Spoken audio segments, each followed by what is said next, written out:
Friends, would you all please be seated at this time?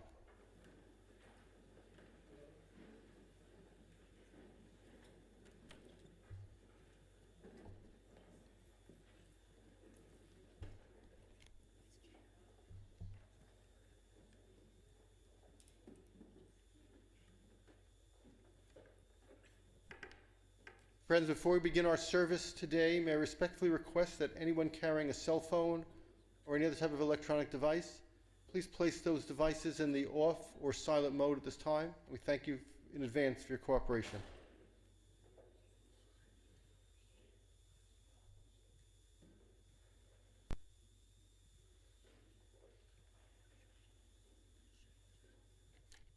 It is with profound sadness today we gather to not only mourn, but also honor Simcha Eliezer ben Shmuel Binyamin Verezel,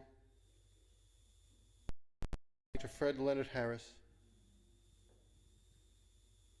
whose influence on his family, on this community,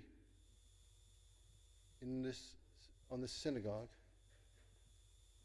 is almost without equal. Today we have the responsibility of not only mourning him and comforting a family, but honoring him. And through the words of Tehillim, of Psalms, of Nevi'im, the words of our prophets, stories and memories of dear members of the family and the community, and we're going to mourn but also honor him, and together elevate his memory. That's our task this morning.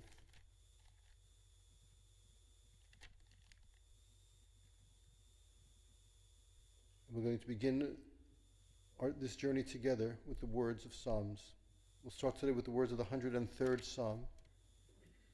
Karachem aval banim richam Adonai al yirayav ki hu yada yitzrenu zachor ki afar anachnu. Enosh kechatz yirmav katzis hasadakein yatzitz ki ruach avrubo ve'einen v'likrenu od mekamo v'chesed Adonai me'elam v'yadalam al yirayav v'tzit kato livnei vanim. Tender like parents with their children, the Lord is merciful with all humanity. He knows how we are fashioned, and he remembers that we are but dust. Our days are like that of grass. We flourish like a flower in the field, and then the wind passes over it and it is gone, and no one can recognize from where it once grew. We have faith that God's compassion for all humanity and that his righteousness to even children's children will remain age after age unchanging. Kal asheri levavi, tzur levavi v'chelki Elohim le'olam. My flesh and my heart may fail, but God is the strength of my heart, and truly my portion forever. From the words of Yeshayahu, the prophet Isaiah, fear not, for I am with you, and be not dismayed, for I am the Lord your God. I will strengthen you, and I will help you, and I will sustain you with all of my saving power. Mizmor David, Adonai ro'i lo echsar, binot deshayar bitzei menuchot yinahaleni. Nafshi shovev yanecheni maglei tzedek l'man shemo. Gam kielech begates homavet lo irara ki ata imadi. Shiftecha umishantecha hema yanachamuni. Taroch lefanai shulchan neget sorai. Dishanta v'shemen Tov v'chesed yurdefuni kol yemei chayai. V'shapti b'veit Adonai li orech yamim. The Lord is my shepherd, so I shall not want. He caused me to lie down in green pastures. He leads me beside the still waters. He guides me on paths of righteousness. He revives my soul for the sake of his glory. Yea, though I walk through the valley of the shadow of death, I will fear no harm, for you, my Lord, are with me. Your rod and your staff, they comfort me. You have set a table before me in the presence of all my enemies. You have anointed my head with oil. Surely my cup runs over. May goodness and mercy follow me all the days of my life, and I will dwell in the house of the Lord forever. Let us all say together, Amen. Friends, we'll be calling upon members of the family and the community at this time. I'd like to begin by calling upon beloved son Jordan.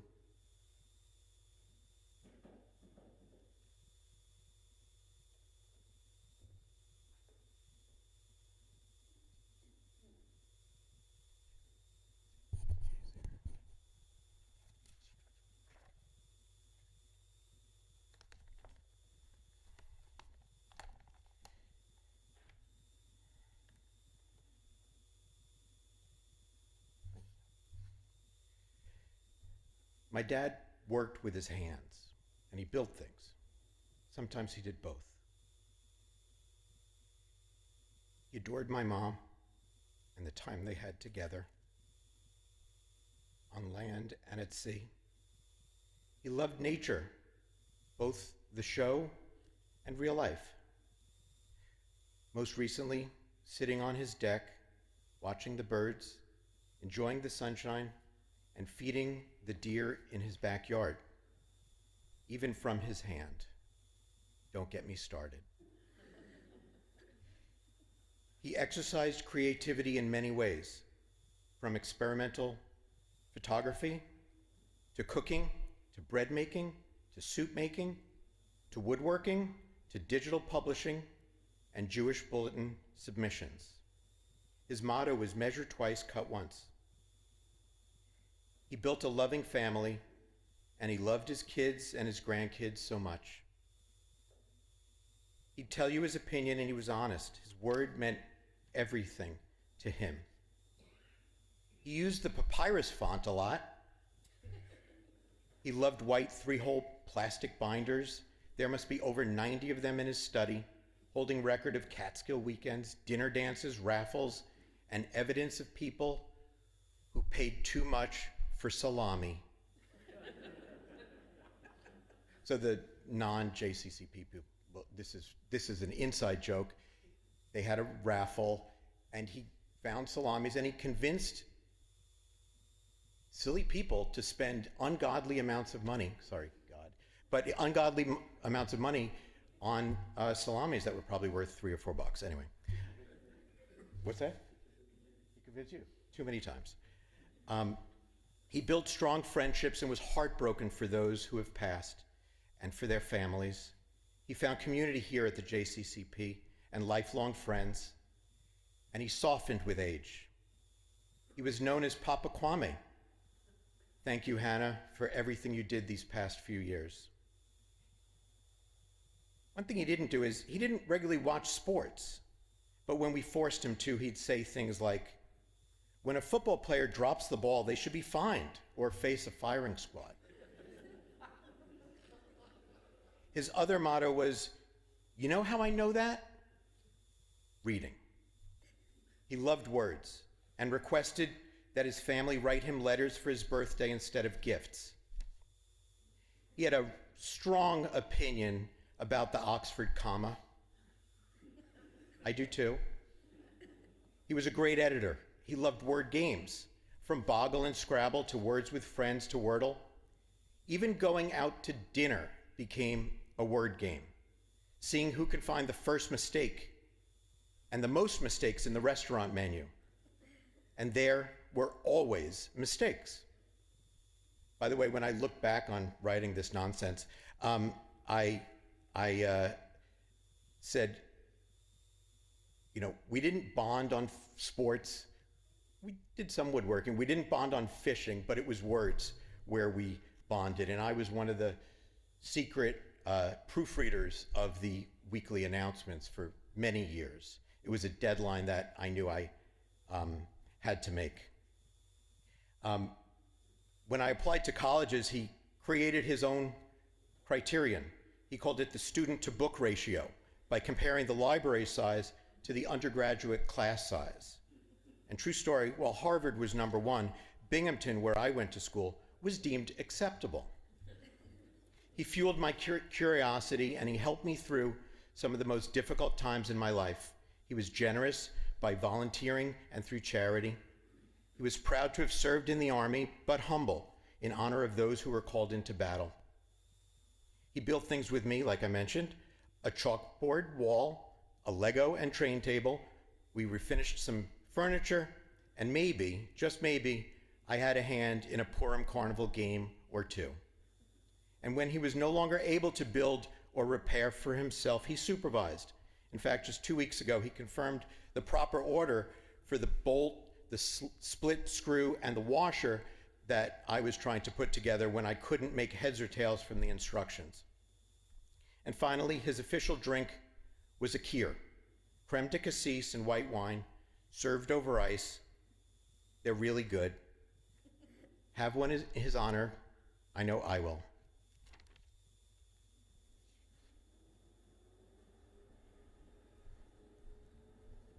Friends, we'd like to call upon Craig.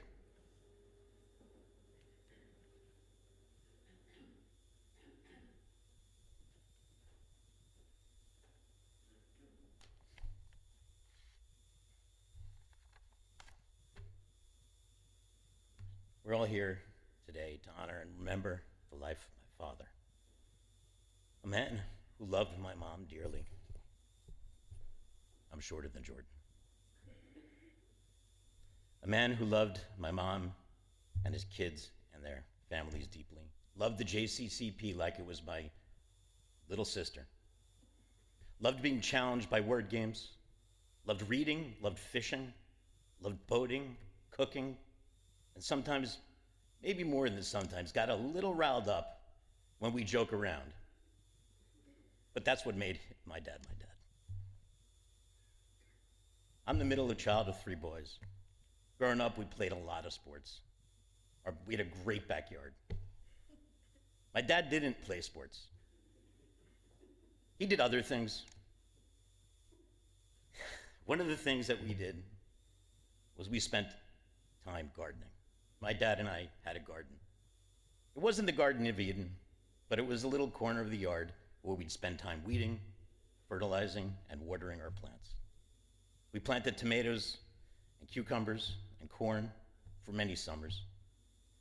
Lots of trial and error each year, and endless debates over who knew how to water the corn better and who knew why the tomatoes weren't turning red.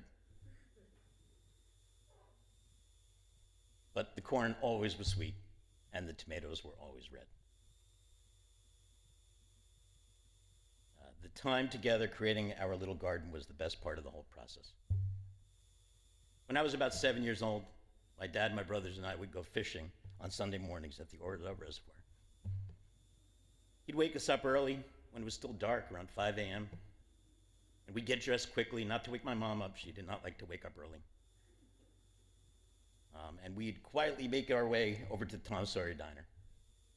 It was usually a little cool out, so we'd usually get a hot chocolate and a corn muffin.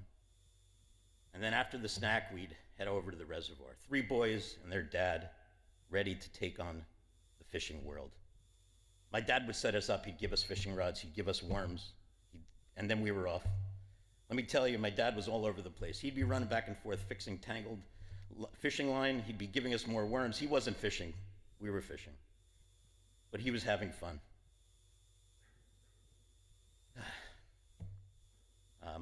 Most of the days, we didn't really catch much. We bought bed worms. Corn worked much better, just so you know. But that didn't really matter at all. We had fun.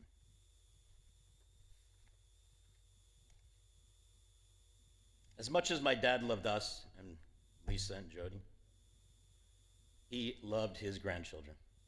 It was on a different level. Let's move on to chocolate chip cookies. So many chocolate chip cookies. I didn't understand the chocolate chip cookies, but he liked chocolate chip cookies. My dad created a legendary chocolate chip cookie recipe. My mom could not live without them. She would pack them and bring them on snacks wherever she went on cruises. She brought food onto a boat.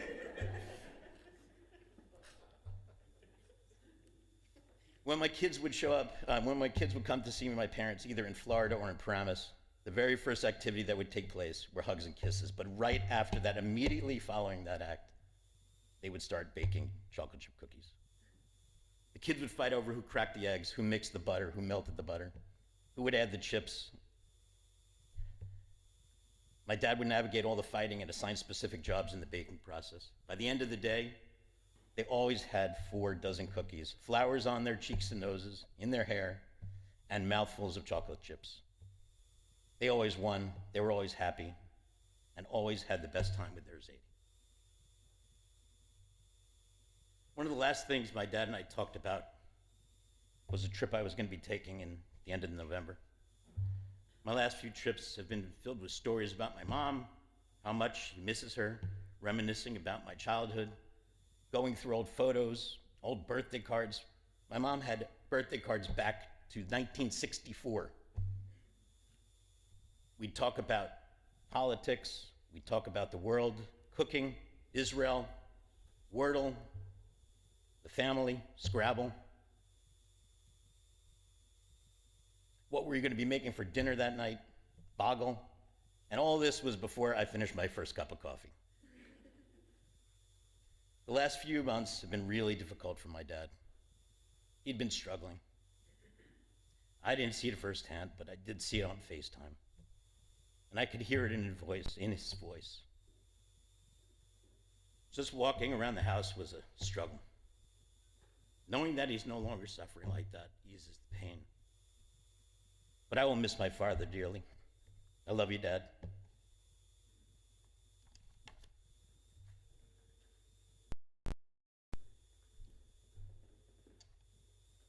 We'd now like to call upon Adam.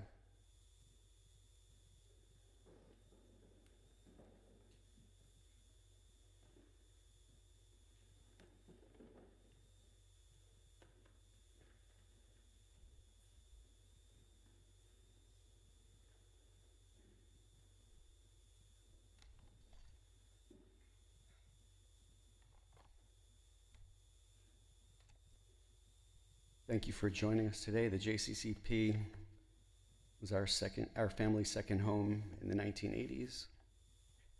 Between Hebrew school and Shabbat, we were here 4 to 5 days of most weeks.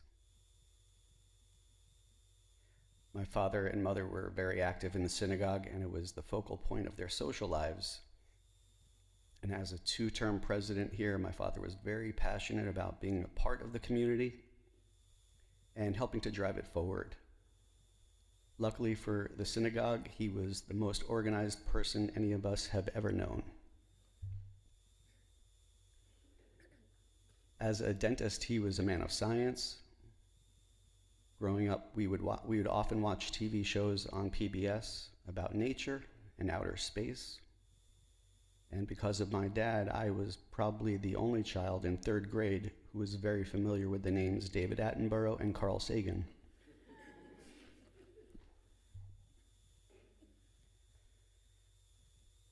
My dad was very artistic, as many of you have heard.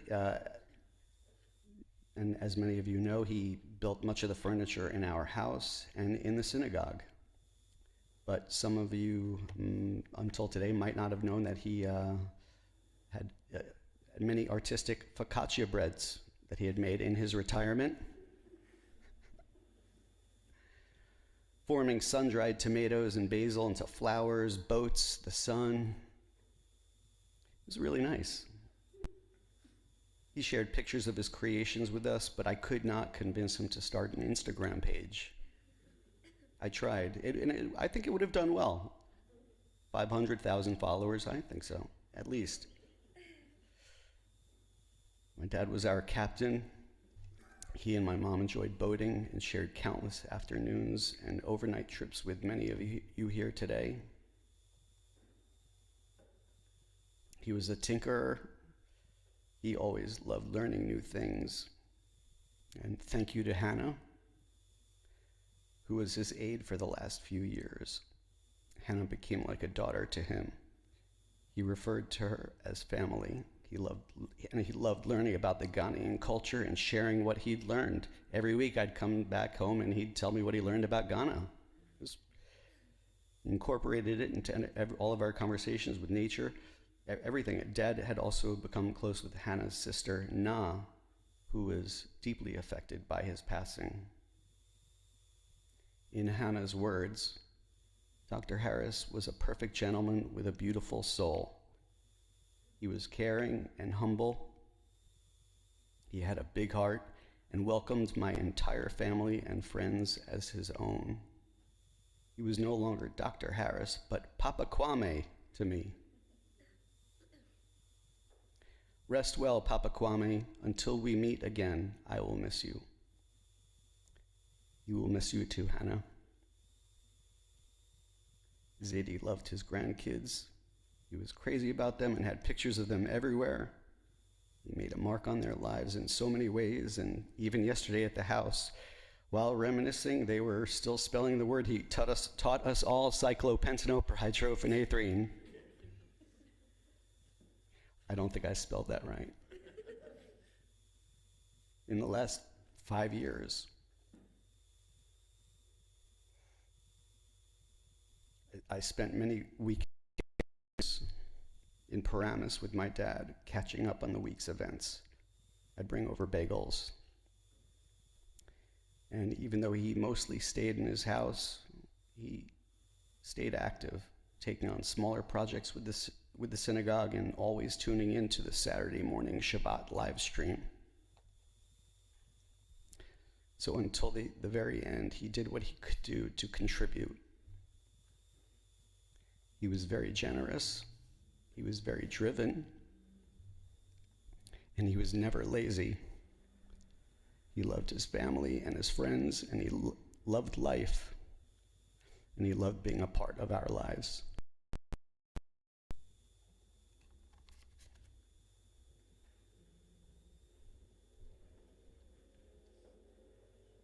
As we'd like to call upon beloved grandson Ben.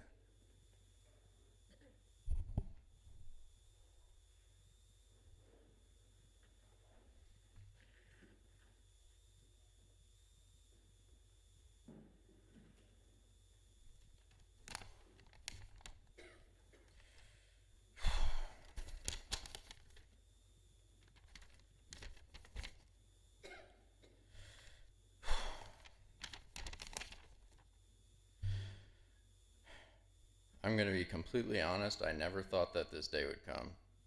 I always saw my grandpa as a titan, just an absolutely indestructible human being. He overcame the slimmest of odds, whether it was surviving open heart surgery, COVID, or any one of the other hundreds of ailments he dealt with. He outlived his doctor's life expectancy predictions of 20 plus years. I thought that he would be here forever, but he is only human, and he had his time and place here in this life with all of us. Once my grandma passed away was really when my sense of mortality began to come to the forefront of my mind, and when I began to have these conversations with him. At the time, he was not by any means doing well. He was very much suffering from the loss of his life partner and his declining physical state, but what he was never suffering from and never suffered from was transparency and honesty. He was never afraid to speak of his mortality and how he grappled with it. When I asked, "Are you scared of death?" he would respond something along the lines of, "No, I'm not afraid of it." "Is it sad?" "Yes," he said, "but it is worth living as long as I can continue to see the people I love and do the little things I like to do, such as sitting outside and watching the birds. But to answer your question, I'm not afraid of it, I accept it." He would often tell me stories from his dental career of patients saying, "Don't get old, doc," to which he would say, "Why not?" "I want to get old. What a privilege it is to grow old and continue to live this life." Which would usually segue into how grateful he was for his open heart surgery and how it gave him the ability to watch his grandchildren grow into young adults.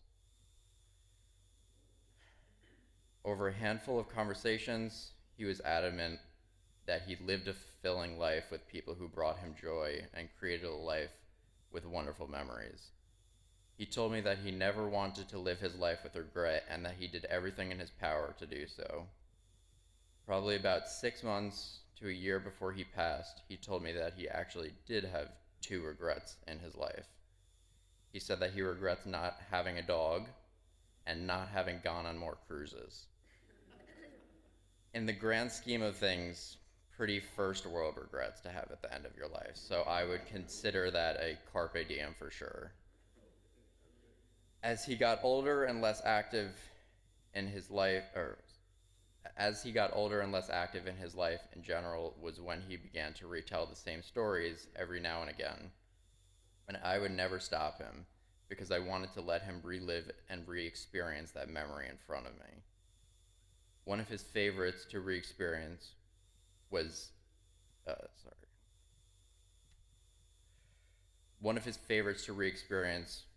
how ecstatic he was the day I was born, the day that made him a grandfather. He always made sure to throw in that this was maybe one of 2 days that he ever closed his dental office early. And towards the end of his life, some of his favorite memories of me were when I was wearing this exact suit at any of my given performances. He would always love to take screenshots of the live stream and send them to me afterwards. He was always mesmerized by what I did.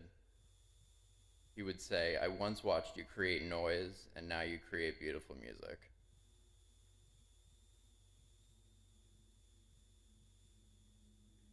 Naturally, when tragedy hits, I turn to music. The musical moment that I've been replaying since I got the news was a handful of lines from Some Things Fall Away, a song from one of my favorite musicals, Alice by Heart, which revolves around themes of aging, mortality, and the meaning of life. In the second verse, Stephen Sater, the absolutely prophetic lyricist, writes, "The heavens are forever, we only stay a night. We fill our rooms with children and then put out the light. And though there is no reason, some things fall away." Some things fall away. His physical body has fallen away, but the impact he made on the people he came in contact with in his life is permanent, and the work he did for the communities he was a part of, like this one, is immortal. This past August, I had the privilege to go on Birthright. And I know what many of you are thinking. Wow, really? And yes, really, I did go to Israel during the most tumultuous time in the state's history. And to be honest, I felt very powerful being there. The trip was really transformative in getting me to reconnect with my Jewish identity. For so long, I felt very detached from it, but going on this trip helped to redefine that interpersonal relationship. I'm really grateful that I got to share this with my grandpa and share the details of a truly life-changing trip. He was just beyond thrilled that I was going to be going to Israel. My last text to him were pictures of some of my favorite memories in Israel, to which he responded, "Absolutely amazing. I am so glad that you're loving your time in Israel." Grammy and I enjoyed every day of both of our trips there, one of which was with this community. And having passed away during Shabbat, a time of quiet and rest puts me at even more peace. My grandpa lived a life in carpe diems 1,000 times over. What a life he lived.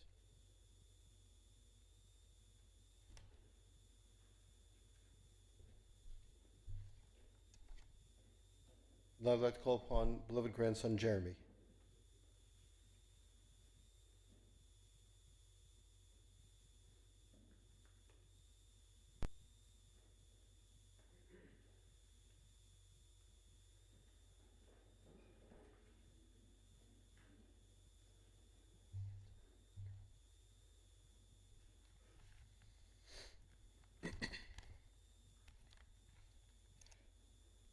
My grandfather was truly a one in a million person.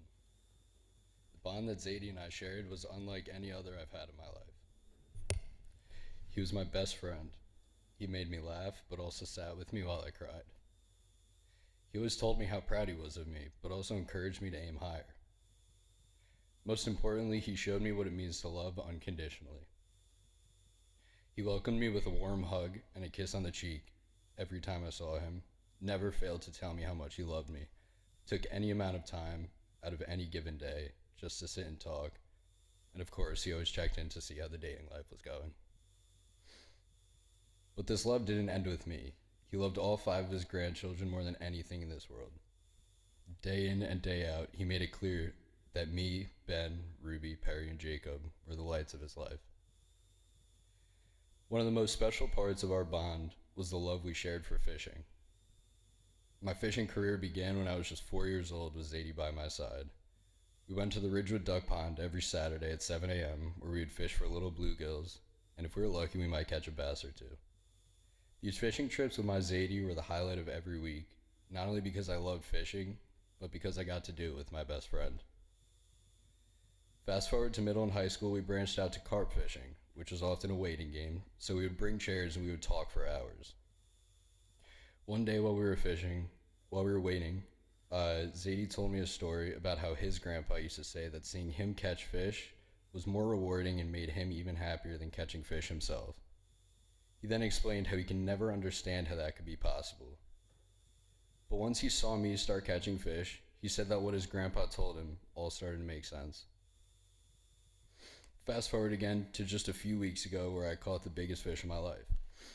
I hadn't even seen the fish yet when I started thinking about how proud Zadie's going to be. The next thing I know, I'm holding an 18-pound striped bass, and all I could think about is getting a good picture to send to him. Of course, the catch itself was exciting, but the real reward is being able to share it with my grandpa. As I was leaving for the day, I called my parents to tell them the news, and my mom said, "You should send that to Zadie.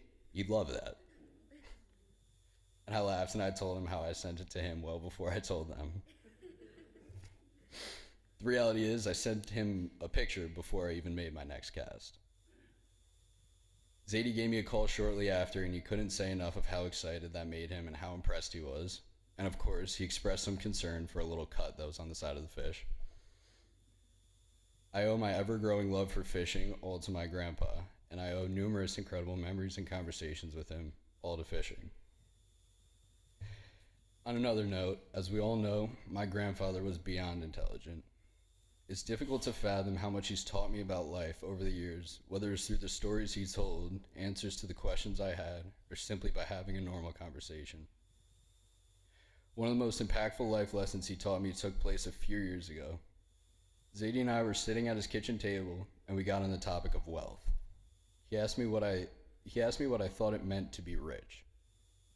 Like any other person would, I said, well, if someone has a lot of money, then they're rich. Zadie then went on to tell me that the way he sees it, the idea of being rich actually has nothing to do with money. He gave the example that a person who rides a bike to work might look at someone with an old beat-up car and say they're rich because they can afford a car. The person with the old beat-up car might then see someone with a Ferrari and say that they're rich because they can afford a Ferrari, and so on. To him, it's not the money that makes you rich, but rather the things like a loving family and close relationships. To this day, I determine wealth based on characteristics such as these, because he's right. The important people in our lives and the people we love are more valuable than any sum of money. Using this definition, I would consider myself rich from the day I was born from Zadie's love alone. Living so close to each other my entire life allowed the growth of such a beautiful and unique connection that doesn't come around often, if ever.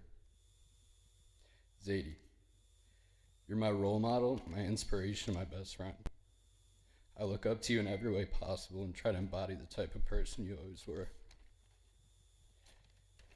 For 21 years, whether it was a milestone, a breakup, or just I needed a hug, you were there for me. Your creativity, intelligence, humor, and love for your family will never be forgotten by anyone that was ever so lucky to have you in their life. You're my motivation today and every day until the end of time. You're the best friend I've ever had, and I mean that with every cell in my body. I hope the fishing's good up there. I love you.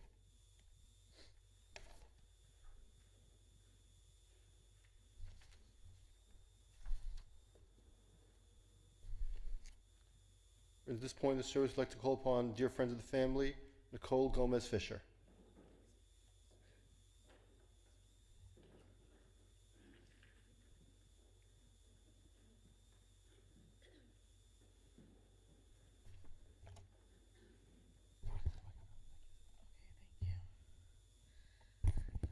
Hi. For those of you who don't know me, my dad and mom were best friends with Fred and Merle, and when everyone refers to these cruises, they were the foursome that went on those cruises together. Although genetically I am not his daughter, Fred always made me feel like a second daughter. Merle, a second mother, and Jordan, Craigula, and Adam, my brothers. This is a hard loss for everyone. For me in particular, Fred represented the last piece of a puzzle to my life. And having lost my mom, my dad, and my sister, Fred filled that void for me with all the hugs, all the love, all the constant text messages.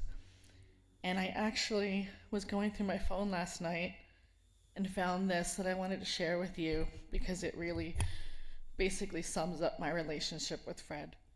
He wrote to me, "My dear sweet Nicole, thank you for yesterday.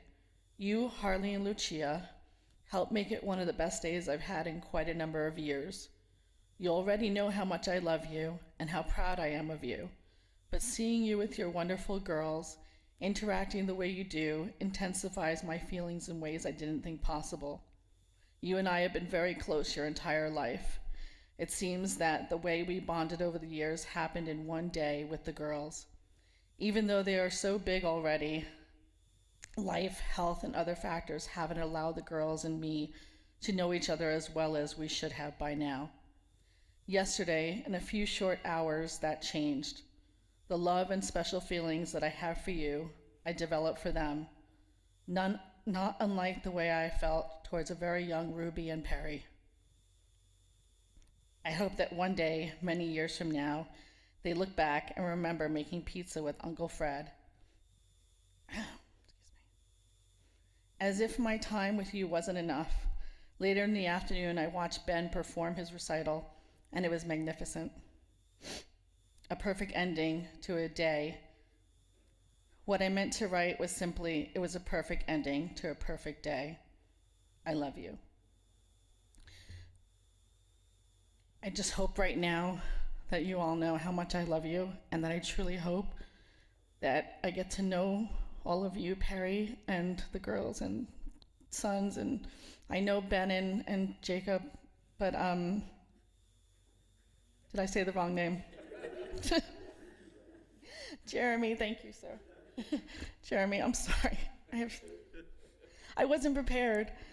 But overall, I'll tell a quick story. My mom and dad met Fred and Merle when my dad came back from Vietnam because Fred had flat feet, so he wasn't able to serve, and my dad did. He was also a dentist, and when he came back from Vietnam, he had no job, and he went to Fred's office where my mom was working as a receptionist.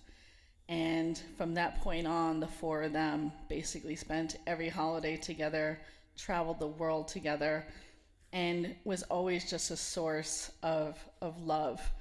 And when I was younger, I left camp, and Merle and Fred picked me up at sleepaway camp. I was about 8, and I remember sitting on Fred's lap. Everyone knows the story, I know. And I held him, and I said, "I miss my dad so much." And he said, "Well, for now, I will be your dad, and I will hold you in my arms, and I will love you and hug and kiss you, just so you feel the warmth." Loss is so hard, and it doesn't get easier with time, from my experience. And I will just say this, that I just hope that the four of them are up there looking at the sunset, having their Kir Royales, and just looking down on all of us and knowing how much he was loved. They were loved. So I will forever miss you, Fred. I wish I could speak in the words of Ralph. How could you forget Ralph? Ralph. His famous parrot. But carpe diem, and in the words of my father, love is eternal.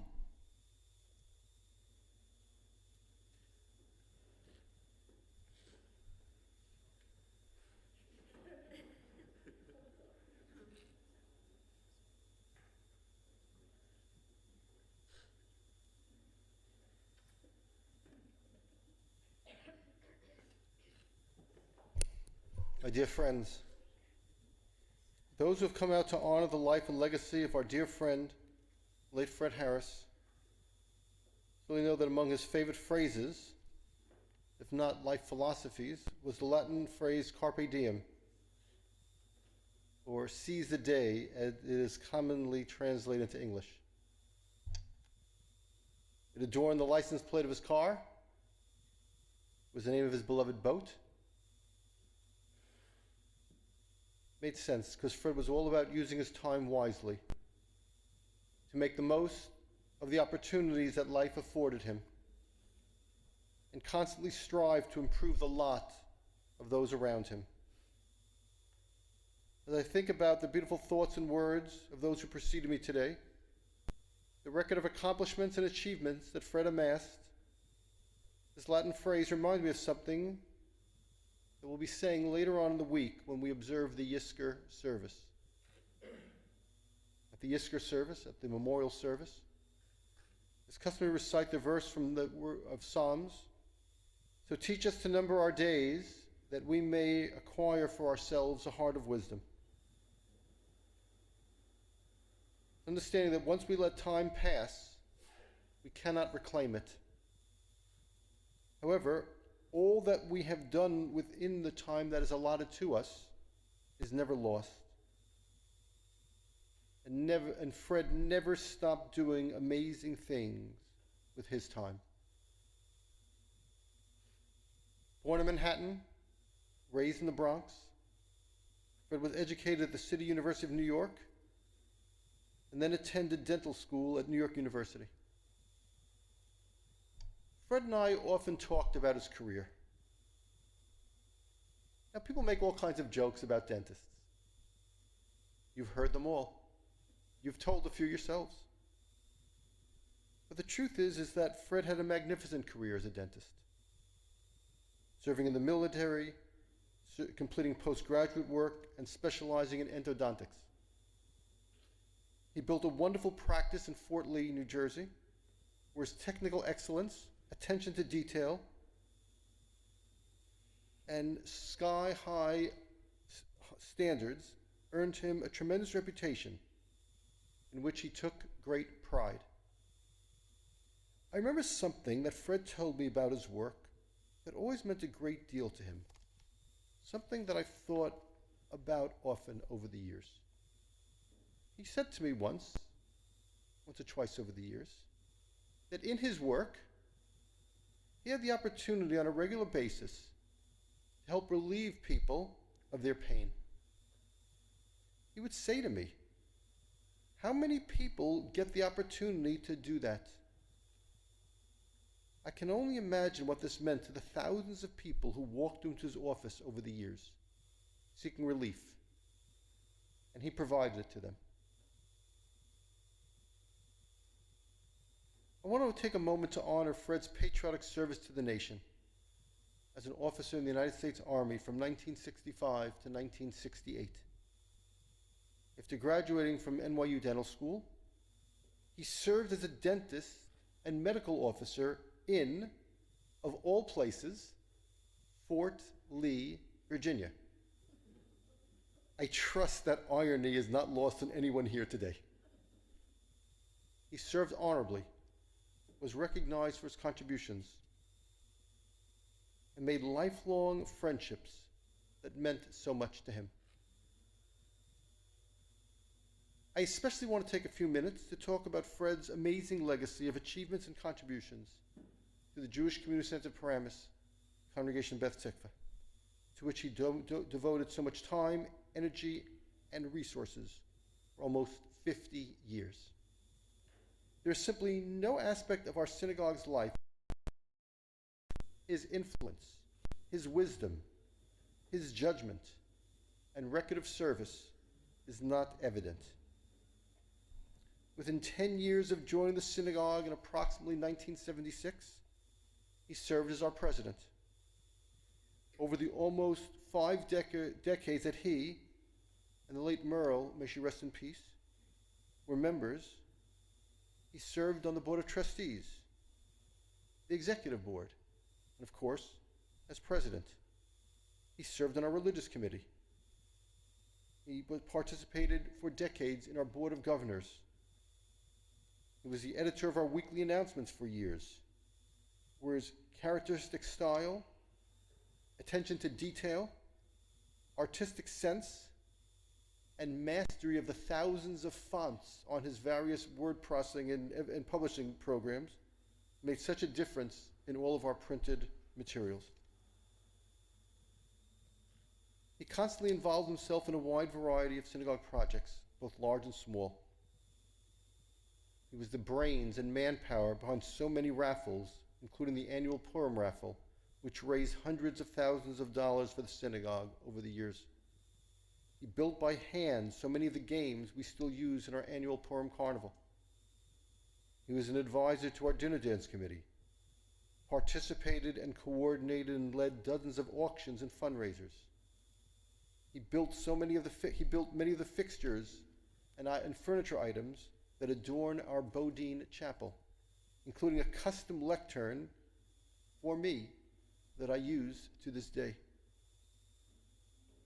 He chaired the committees that planned synagogue weekends and outings in the Catskills, chaired the High Holiday campaign.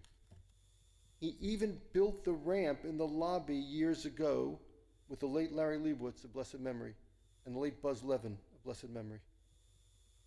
And he and Sandy Alpern and I helped plan our synagogue mission to Israel in 2005. I remember he and I arguing over the itinerary, and we negotiated with the travel agency.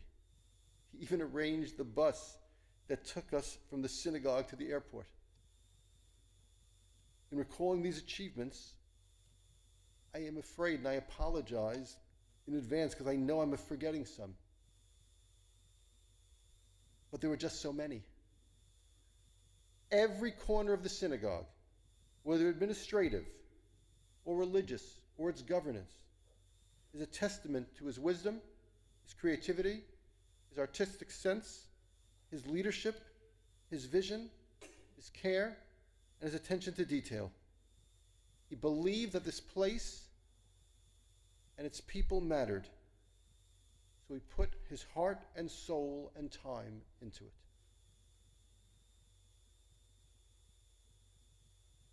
Fred had an amazing life. It was not without its challenges. Fred survived a variety of health concerns and challenges. I would often tease him, even recently on my visits out to his home. I would tell him that for a guy who had survived so many surgeries, so many serious illnesses, and the like, he always looked good. He liked that. As is well known, Merle's declining health years ago was particularly difficult for him. As he told me, the hardest challenge he ever had to face. But despite those challenges, he had a great run, and he knew it. He was a great father, a most wonderful husband, a beloved grandfather, among the most significant leaders and volunteers this synagogue has ever known. He wore our nation's uniform proudly. He was an amazing dentist. And how many guys can give you a 20-minute lecture on the difference between a wood screw and a sheet metal screw? By the way, I was the recipient of several of those lectures when I was doing projects. He made the most of every opportunity and achieved the heart of wisdom so highly prized by our tradition. May the same be said of us when we reach the end of our journey on this earth. I read something once in which a great rabbi made the following point. The ancient Egyptians buried their dead with all the things a person needs: clothes, food, weapons, for they were preoccupied with death. But Jews believe in the hour of our departure from this earth, neither silver nor gold nor precious stones nor pearl accompany us. Only our wisdom and our good works. Wisdom and our good works. But I say to you all, only some of them. Thankfully, Fred left most of his wisdom and good works for us. May his memory be a blessing. And let us say together, Amen.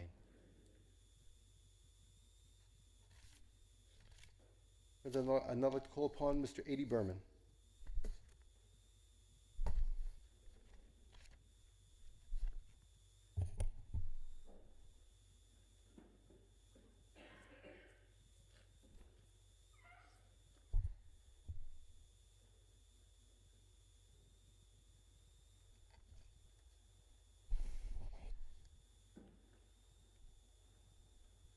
Like a lot of other friendships, I met Fred right here at the JCCP. At the time, there were no other initials, just JCCP. He was my first vice president when I was president way back in 1980, close to a half century ago. Wow. One year, United Synagogue was holding a convention up in the Catskills, and Fred and I decided to take a ride up on to attend a seminar for synagogue officers. On the way home, we were so engrossed in conversation that it wasn't until we got to the Tappan Zee Bridge that we realized we passed our exit 18 miles ago. You could always count on Fred for an intelligent, insightful conversation. Just watch out what's going on around you. But did things usually go wrong? Not necessarily.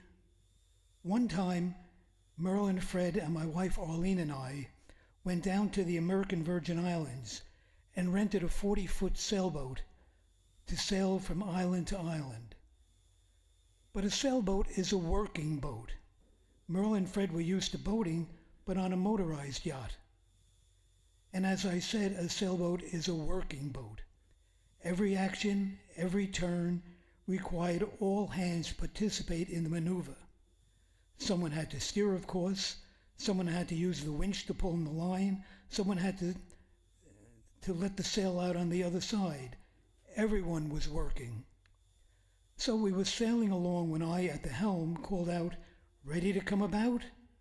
Everyone went to their assigned positions, but nothing happened.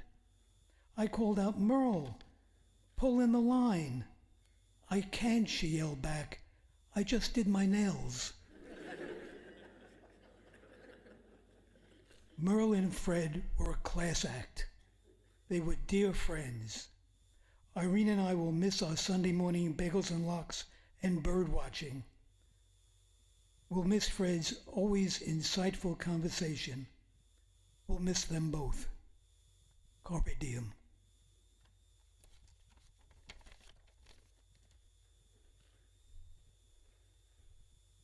From now, let's call upon Eileen Schneider.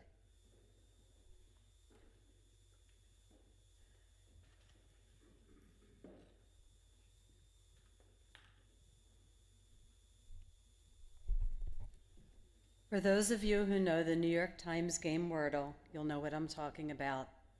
For the rest of you, you basically have 6 tries to guess a 5-letter word using powers of deduction and some luck. I usually get it in 6 tries or I fail. Fred, however, usually got it in 3, on a very bad day 4. We joked about it every day, and he always teased me a little bit about my lack of skills. In his analytical way, he developed a guide to cracking the code of Wordle.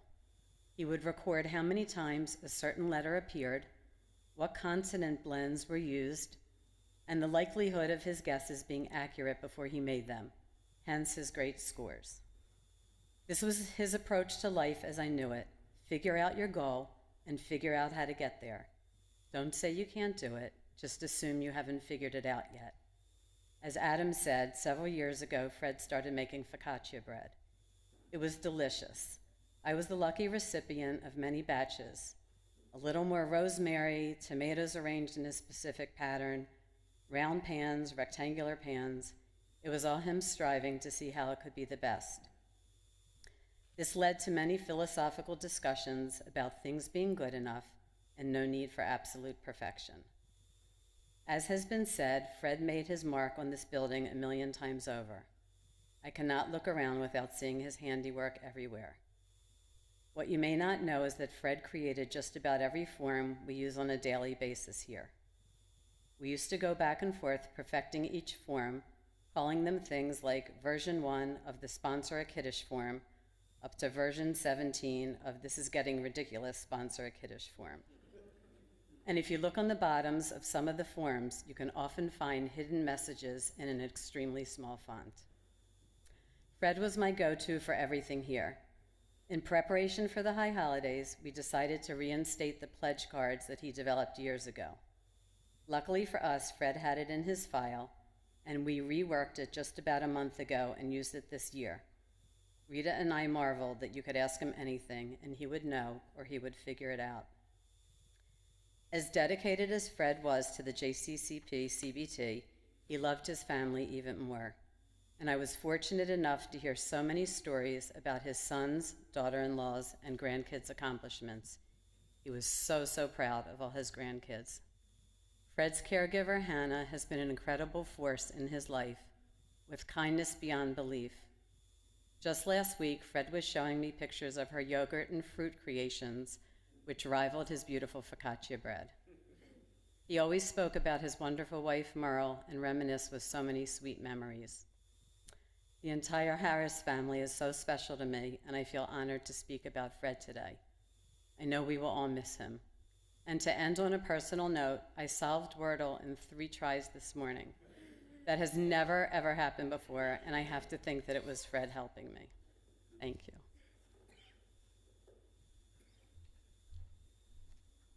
Friends, our final speaker today will be Sandy Alpern.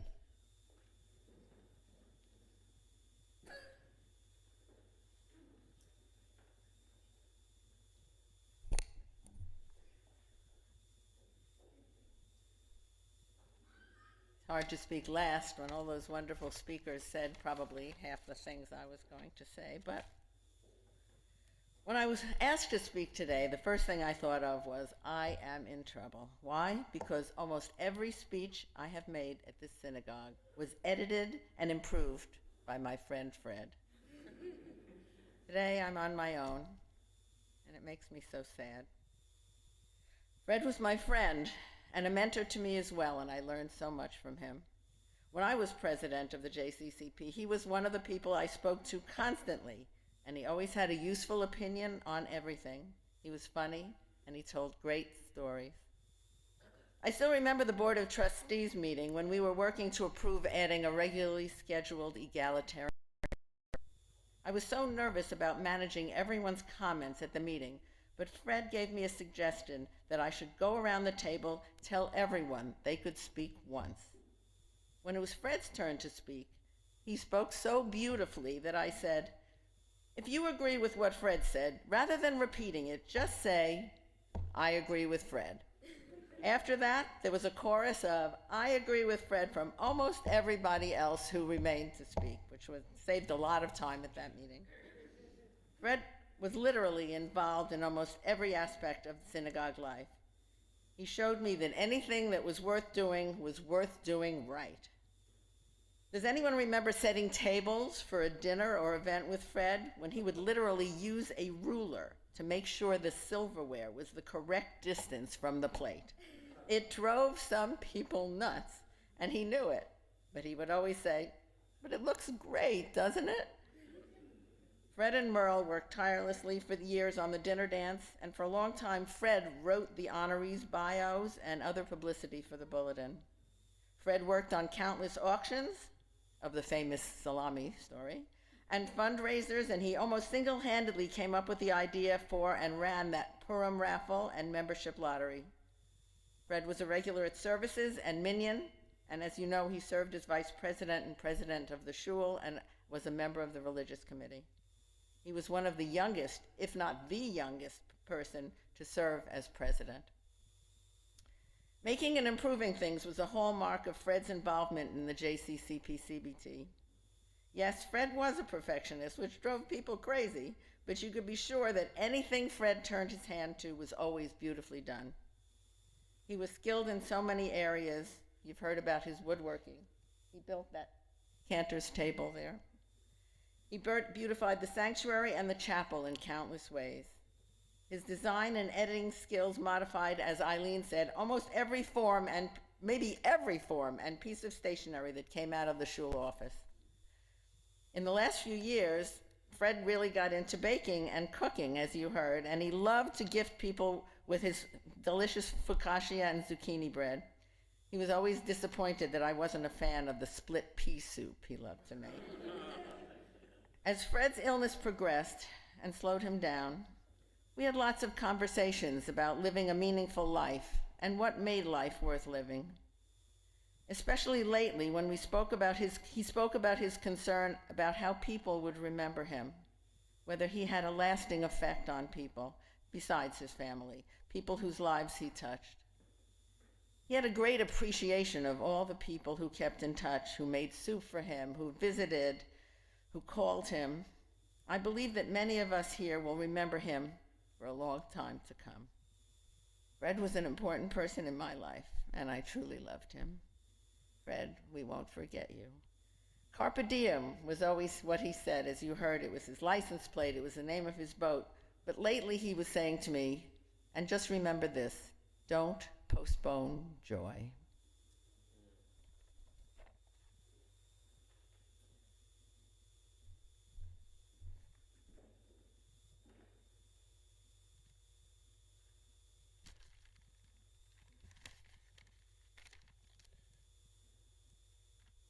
Friends, would you all please rise at this time? We're going to call forward Rabbi Avram Kogan for the special memorial prayer.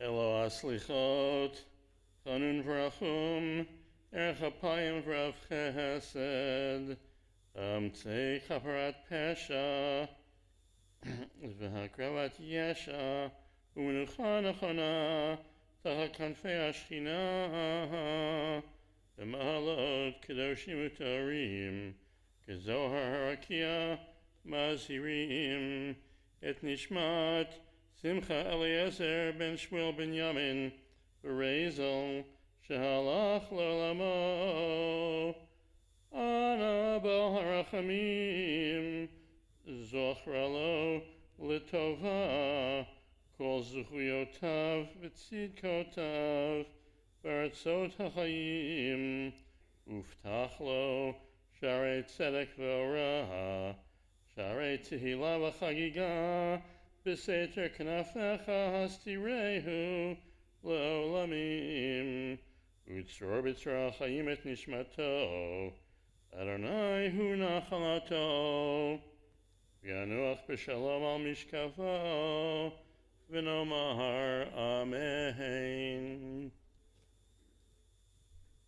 Almighty God, who dwells on high and is full of compassion, grant perfect peace beneath the shelter of your loving presence among all who are holy and pure, who shine like the brightness of the heavens, to Simcha Eliezer ben Shmuel ben Yamin Verezel, our beloved Fred, who has now been called to his eternal home. Almighty God, we ask that you remember all the worthy, all the righteous, all the kind, all the loving, all the gracious, all the patriotic deeds that he performed while yet with us here in the land of the living. May his soul be bound up in the bond of eternal life and rest in peace, the peace he has truly earned. And let's all say together, Amen. On behalf of the family, we'd like to make several announcements at this time. And we'd like to announce that the burial service will take place immediately at the Cedar Park Bethel Cemetery, the Bethel section. For those who will be participating in the burial service and making their way to the cemetery, please follow the instructions of the funeral directors so we can form an orderly procession to the Cedar Park Bethel Cemetery. There is no formal Shiva during the observance of the holiday of Sukkot, but the family will be receiving visitors today following the burial service, tomorrow from 11 to 1 and 5 p.m. to 8 p.m., and on Wednesday from 11 to 1 and 4 to 5:30 p.m. at the home of the late Fred Harris, 550 Westbrook Court in Paramus, New Jersey. And there'll be a Shiva observance on Sunday, October 27th, at the conclusion of the holidays, from 11 to 1 and 5 to 8:30 p.m. with the Shiva Minyan on Sunday evening at the Harris home at 8 p.m. In lieu of flowers and gifts, the family asks that those who might wish to make a contribution to honor the life and legacy of the late Fred Harris, please consider a donation to the Jewish Community Center of Paramus, Congregation Beth Tikva, or the Jewish National Fund, for the purpose of planting trees in Fred's memory in the state of Israel. Once again, we want to take this opportunity to send our profound condolences to Jordan and Lisa, Craig and Jody, to Adam, to beloved grandchildren, Ben, Jeremy, Ruby, Perry, and Jacob, to recall the loving memory of the late Merle, may she rest in peace, to friends, many dear friends, neighbors, and fellow congregants, those who are here in the sanctuary today and those joining us over live stream, and all who are remembering Fred today. We say to you all, Hamakom menachem etchem, b'toch sha'ar v'leit Zion v'Yerushalayim. May you all be comforted and sustained among the mourners for Zion and Jerusalem. And let us Amen. Let's please remain standing as the pallbearers come forward and we escort the casket from the sanctuary at this time.